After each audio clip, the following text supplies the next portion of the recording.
Minutes before my 9-year-old daughter's school contest, my sister ripped her costume and dumped red paint all over it, sneering, "Now my girl will win for sure." My parents sided with my sister. I didn't shout. I did this. 30 minutes later, everyone was speechless because the outfit she destroyed was. That's the headline version of events. Sounds dramatic, right?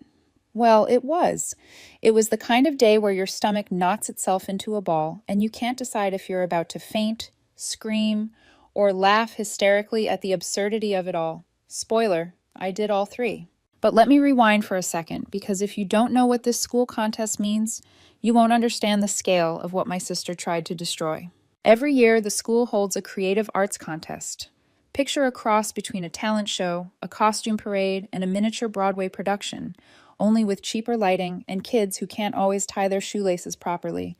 The entire school attends: parents, teachers, the principal, grandparents with camcorders the size of bricks, the whole circus.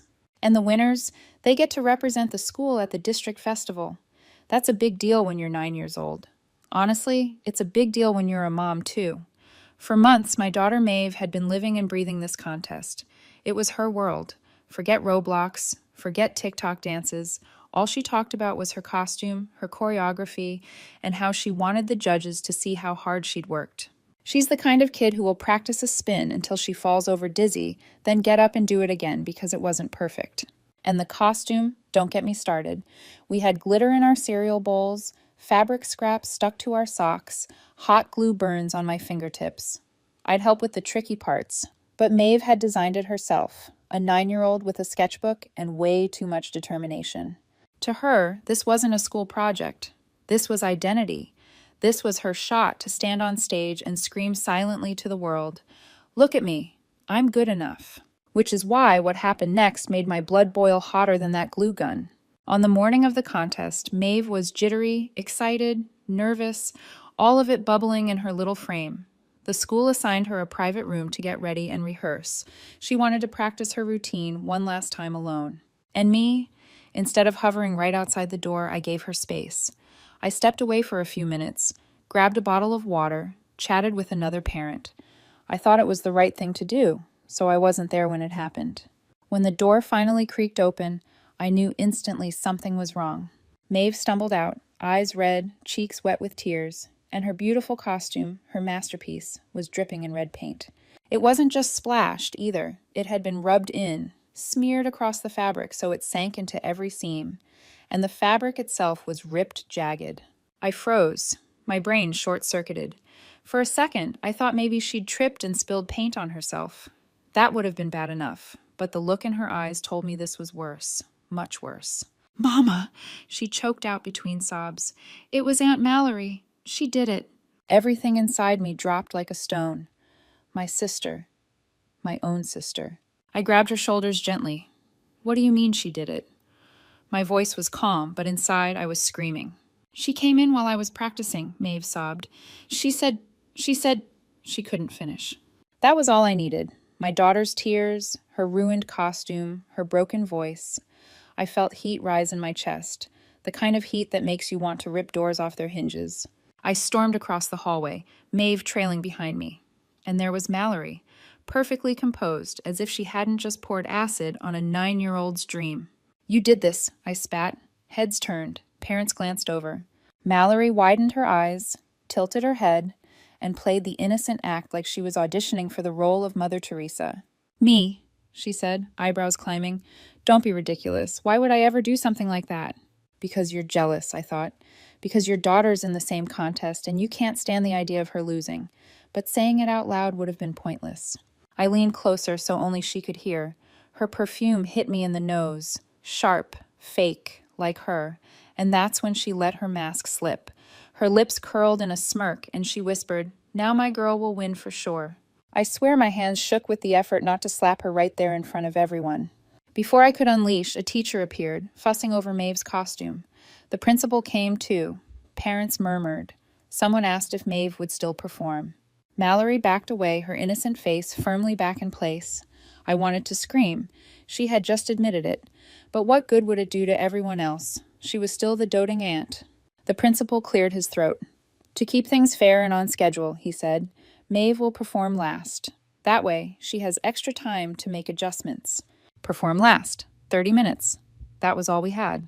Back in the room, Maeve collapsed on a chair, sobbing into her hands.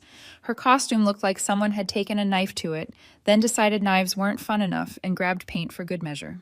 The red was streaked deep into the fabric, rubbed in so hard it looked deliberate. Because it was. I wanted to scream or break something, maybe both. Instead, I sat down across from her, hands gripping my knees, and said, "Tell me exactly what happened." Her face crumpled. She came in while I was practicing. I thought she was just looking. And then she pressed her palms together like she was squeezing the memory into words. She ripped it and dumped the paint, and she rubbed it in so it couldn't be fixed. She smiled. She said, Maeve stopped, sobs catching in her throat. I waited. Sometimes silence works better than questions. Her voice came out small. She said, "Better get used to losing, sweetheart." There it was, the cruelty in plain words. I could almost hear Mallory's voice saying it low and cutting, the kind of remark designed to lodge in a 9-year-old's chest forever.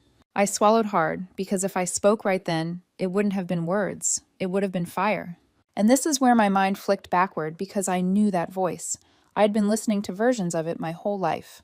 When we were kids, Mallory got the spotlight. Always beauty pageants, dance recitals, choir solos. She was dressed up, cheered on, praised for every step she took. Me, I was told it wasn't for me. Maybe you shouldn't try. You don't want to embarrass yourself. Not everyone's cut out for that kind of thing. You're better off watching. They didn't say it like insults. They said it like advice, like they were saving me from disappointment. I believed them. I stopped asking. After a while, the thought of raising my hand to volunteer made my skin crawl. Mallory sparkled. I stayed in the background, and I told myself that's just the way it was. Years later, when Maeve was born, I promised myself she would never grow up like that. I told her she was smart, creative, funny. I cheered for her scribbles like they were Rembrandt. When she danced around the living room, I clapped like she'd just won a medal. But families have long memories. And mine, well, some things never change. When Mallory's daughter was encouraged, she was showered with, "You're beautiful, and you'll win for sure." When Maeve showed interest, she got, "Are you sure? A lot of people will be watching." Or, "You don't want to end up in last place, do you?" They didn't say it to hurt her. That's the worst part. They said it the same way they'd always said it to me, as if they were just being realistic. The moment that still stuck in my throat, a few weeks earlier, Maeve had been so excited she begged to show everyone her full routine, costume and all. We gathered in my parents' living room. Maeve pressed play on a little speaker, twirled in her homemade costume, and went through her whole act. Every spin, every step, every bit of drama she'd practiced in the mirror for weeks. She finished panting, cheeks flushed, eyes bright, waiting for applause. Her cousin sat there, arms crossed, looking like someone had just stolen her dessert. Mallory's smile was thin as paper. My parents gave Maeve a polite clap and a tight little, "That's fine, dear, that's fine." I saw Maeve's shoulders drop. She forced a smile, but she knew. Kids always know. I told myself maybe I imagined it. Maybe I was reading too much into it. But deep down I knew what I saw. Jealousy, and the same old favoritism I'd grown up choking on. And now here we were. Maeve broken, her costume destroyed, Mallory's words still hanging in the air like smoke. I leaned forward. "Maeve, when she came in, were you filming?" She blinked at me, confused.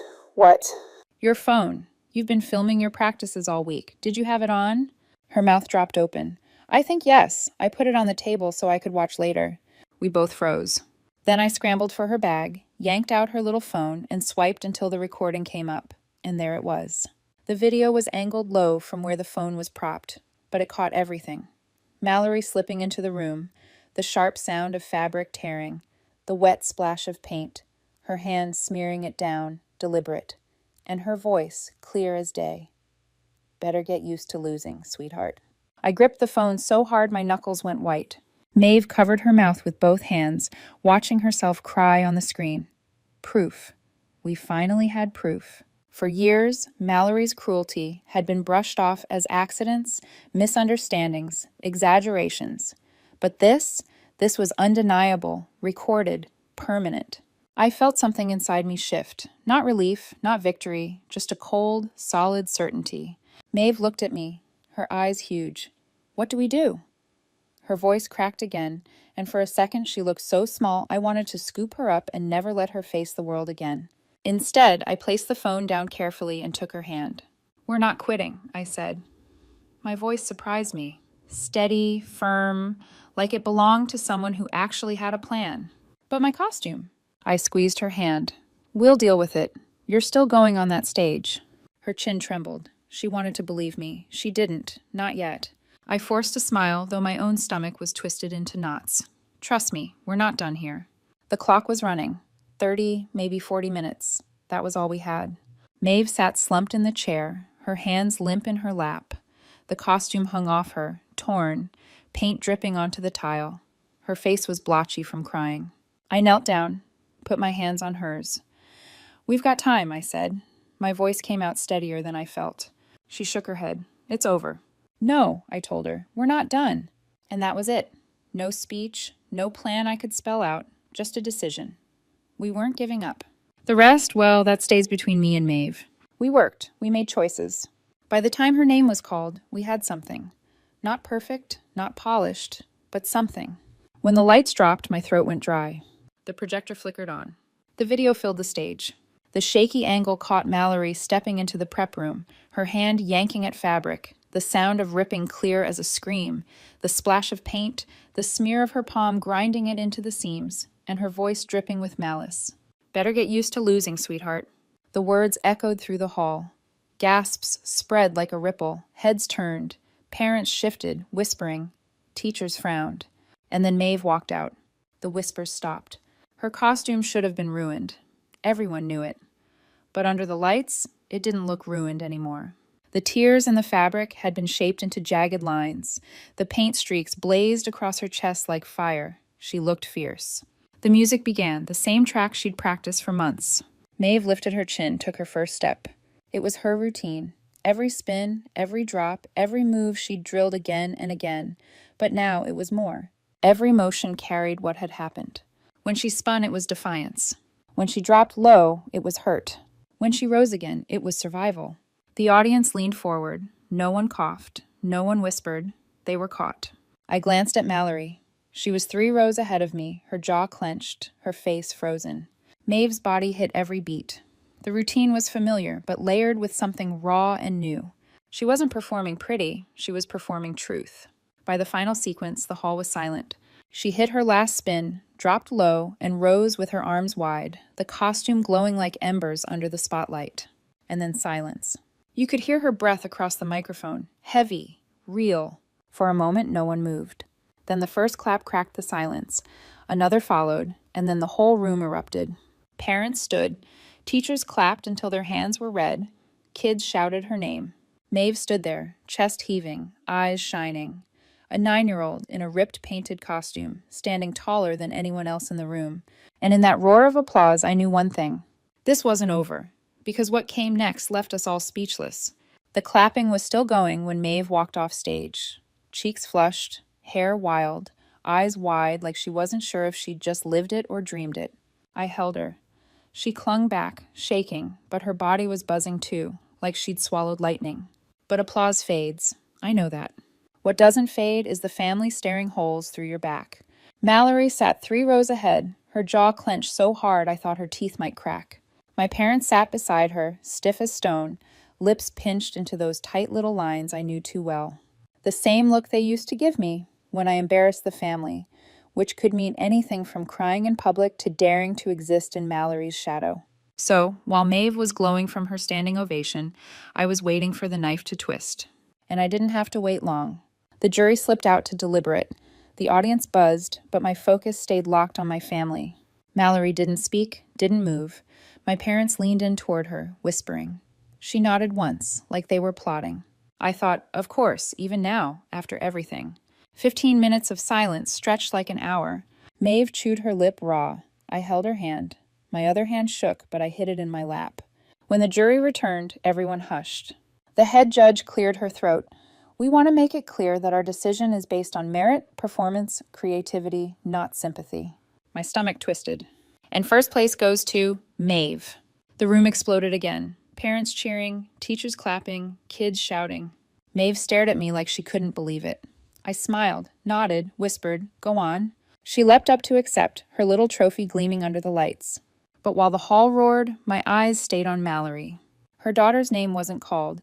Instead, the judge added, "Due to misconduct, Mallory's child is disqualified. This matter will be reported." It was like watching a mask slip. Mallory froze. Her daughter burst into tears. And my parents, God bless them, sat there looking like someone had just slapped them. Not Mallory, them. That's how it always was. Her humiliation was theirs. Her loss was theirs. Their golden girl shamed, and they couldn't stand it. And me? For once I didn't feel sorry. Not an ounce. Later that night, when Maeve was asleep, still clutching that trophy like it was a shield, my phone rang. My mother. I almost didn't answer. I knew what was coming, but some stupid part of me thought, maybe, just maybe, they'll say, "We're proud of her." I picked up. "How could you do that to your sister?" I laughed. Not the nice kind. A sharp, bitter sound that surprised even me. "You mean how could she do that to your granddaughter?" "You humiliated Mallory," my mother snapped. "In front of everyone." "She ripped Maeve's costume apart and rubbed paint into it," I shot back. "She told a 9-year-old to get used to losing. And you're worried about Mallory's feelings?" There was a pause, then my father's voice, flat as ever. "Family business stays in the family. You don't air it in public." There it was, the old script. I could have recited it with them. Don't embarrass us. Don't make noise. Pretend everything's fine while you swallow the hurt. Something inside me cracked open, or maybe it finally closed. I said very clearly, if you can watch that video and still defend her, then you are no family to me or to Maeve. My mother gasped. My father tried to bluster something about loyalty. I hung up. My hands were shaking, but it wasn't fear. It was relief. I sat at the kitchen table after, staring at the dark window. The phone was still in front of me, silent now. I thought about the years I'd spent trying to win their approval, all the swallowed words, the times I told myself they were just being honest, the times I convinced myself Mallory deserved the stage, and I didn't. And tonight, watching them side with her after she destroyed their granddaughter's work, I finally saw it for what it was. Not honesty, not tough love, just cruelty wrapped in tradition. They chose her again, and I chose Maeve. That's the line. That's the rebellion. Maeve won a trophy that night, but what mattered more was what she showed them, and what I finally showed myself. Mallory tried to break her. My parents tried to shame me back into silence. Instead, Maeve stood taller than all of them in a costume smeared with red paint and defiance, and I cut ties with a family that had never truly protected either of us. They thought they could destroy her moment. Instead, they destroyed whatever hold they still had over me. And for the first time in my life, I felt free. 6 months later, I wasn't speaking to my parents or to Mallory, but I didn't need to. The updates found me anyway. I heard Mallory's daughter had to transfer schools. She walked into the cafeteria every day with whispers chasing her heels, kids hissing, "That's her mom," under their breath. By Thanksgiving, the invitations to birthdays and sleepovers had dried up completely. By Christmas, Mallory pulled her out. And then there were the charges. I filed the report myself the day after the contest. Not out of spite, out of principle. My daughter deserved to know that what happened to her was not just family drama. It was a crime. The police agreed. With the video in hand, Mallory was charged with criminal mischief, a misdemeanor vandalism charge, and child endangerment. Court came and went. She stood there, forced to listen to her own voice played over the speaker system. Better get used to losing, sweetheart. I almost wished I'd been there to watch her face. The sentence, 2 years probation, 150 hours of community service, $1,000 fine, plus restitution for Maeve's destroyed costume, mandatory counseling. Not prison, but not nothing either. Enough to stain her record. Enough to remind her every week when she picked up a trash bag on the side of the road. From what I heard, she lost more than that. Parents she used to charm now crossed the street to avoid her. Neighbors cut ties. Her perfect reputation, the golden child glow she'd carried since we were kids, gone. My parents, they still sided with her. Said the charges were harsh, that I'd taken it too far. I stopped answering their calls. Maeve still has her trophy. She doesn't display it. She keeps it shoved in a drawer under notebooks and pencils. But sometimes I see her pull it out, hold it for a second, then tuck it back away. Not because she needs reminding, because she already knows. She stood on that stage, broken costume and all, and didn't bend. Mallory wanted her to lose. Instead, she taught her how to fight. And me? I finally learned how to stop losing too. So, what do you think? Did I go too far or not far enough? Let me know in the comments.